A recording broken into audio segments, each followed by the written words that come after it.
மத்தேயு 4ஆம் அதிகாரம். வாங்க சேர்ந்து வாசிக்கலாம்.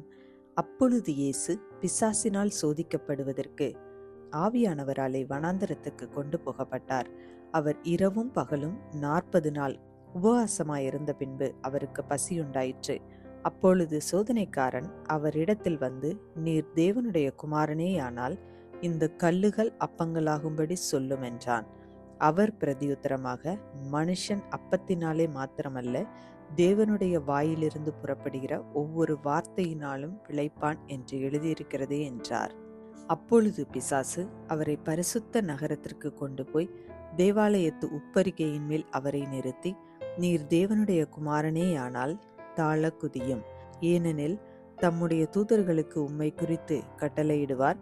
உமது பாதம் கல்லில் இடராதபடிக்கு அவர்கள் உம்மை கைகளில் ஏந்தி கொண்டு போவார்கள் என்பதாய் எழுதியிருக்கிறது என்று சொன்னான். அதற்கு இயேசு, உன் தேவனாகிய கர்த்தரை பரீட்சை பாராதிருப்பாயாக என்றும் எழுதியிருக்கிறதே என்றார்.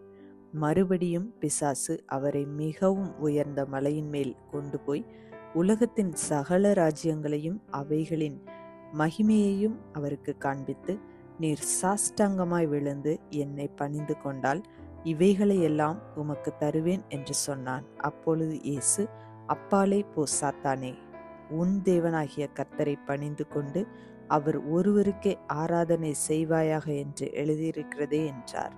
அப்பொழுது பிசாசானவன் அவரை விட்டு விலகி போனான். உடனே தேவதூதர்கள் வந்து அவருக்கு பணிவிடை செய்தார்கள். யோவான் காவலில் வைக்கப்பட்டான் என்று இயேசு கேள்விப்பட்டு கலிலேயாவுக்கு போய் நாசரேத்தை விட்டு செபுலோன், நப்தலி என்னும் நாடுகளின் எல்லைகளில் இருக்கும் கடற்கரைக்கு அருகான கப்பர்நகூமிலே வந்து வாசம் பண்ணினார். கடற்கரை அருகிலும் யோர்தானுக்கு அப்புறத்திலுமுள்ள செபுலோன் நாடும் நப்தலி நாடும் ஆகிய புறஜாதியாருடைய கலிலேயாவிலே இருளில் இருக்கும் ஜனங்கள் பெரிய வெளிச்சத்தை கண்டார்கள். மரண இருளில் திசையில் இருக்கிறவர்களுக்கு வெளிச்சம் உதித்தது என்று ஏசாயா தீர்க்கதரிசியினால் உரைக்கப்பட்டது நிறைவேறும்படி இப்படி நடந்தது.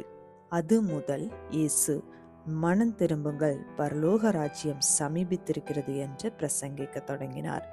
இயேசு கலிலேயா கடலோரமாய் நடந்து போகையில் மீன் பிடிக்கிறவர்களாய் இருந்த 2 சகோதரராகிய பேதுரு என்னப்பட்ட சீமோனும் அவன் சகோதரன் அந்திரேயாவும் கடலில் வலை போட்டு கொண்டிருக்கிற போது அவர்களைக் கண்டு, என் பின்னே வாருங்கள், உங்களை மனுஷரை பிடிக்கிறவர்களாக்குவேன் என்றார். உடனே அவர்கள் வலைகளை விட்டு அவருக்கு பின் சென்றார்கள். அவர் அவ்விடம் விட்டு போகையில் வேறு 2 சகோதரராகிய செபதேயுவின் மகன் யாக்கோபும் அவன் சகோதரன் யோவானும் தங்கள் தகப்பன் செபதேயுடனே படவிலிருந்து தங்கள் வலைகளை பழுது பார்த்து கொண்டிருக்கிற போது அவர்களைக் கண்டு அவர்களையும் அழைத்தார்.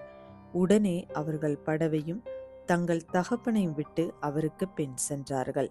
பின்பு இயேசு கலிலேயா எங்கும் சுற்றி நடந்து அவர்களுடைய ஜெப ஆலயங்களில் உபதேசித்து ராஜ்யத்தின் சுவிசேஷத்தை பிரசங்கித்து ஜனங்களுக்கு உண்டாயிருந்த சகல வியாதிகளையும் சகல நோய்களையும் நீக்கி சொஸ்தமாக்கினார்.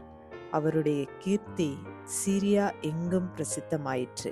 அப்பொழுது பலவித வியாதிகளையும் வேதனைகளையும் அடைந்திருந்த சகல பிணியாளிகளையும் பிசாசு பிடித்தவர்களையும் சந்திர ரோகிகளையும் திமிர்வாதக்காரரையும் அவரிடத்தில் கொண்டு வந்தார்கள். அவர்களை சுஸ்தமாக்கினார். கலிலேயாவிலும் தெக்கப்போலியிலும் எருசலேமிலும் யூதேயாவிலும் யோர்தானுக்கு அப்புறத்திலும் இருந்து திரளான ஜனங்கள் வந்து அவருக்கு பின் சென்றார்கள். இந்த வீடியோ உங்களுக்கு பிடித்திருந்தால் லைக் பண்ணுங்கள், உங்கள் ஃப்ரெண்ட்ஸுக்கு ஷேர் பண்ணுங்கள். இன்னும் நம்முடைய பைபிள் மோட்டிவேஷன் சேனலை சப்ஸ்கிரைப் பண்ணலைன்னா மறக்காமல் இப்போவே சப்ஸ்கிரைப் பண்ணுங்கள். மீண்டும் நாளை சந்திப்போம்.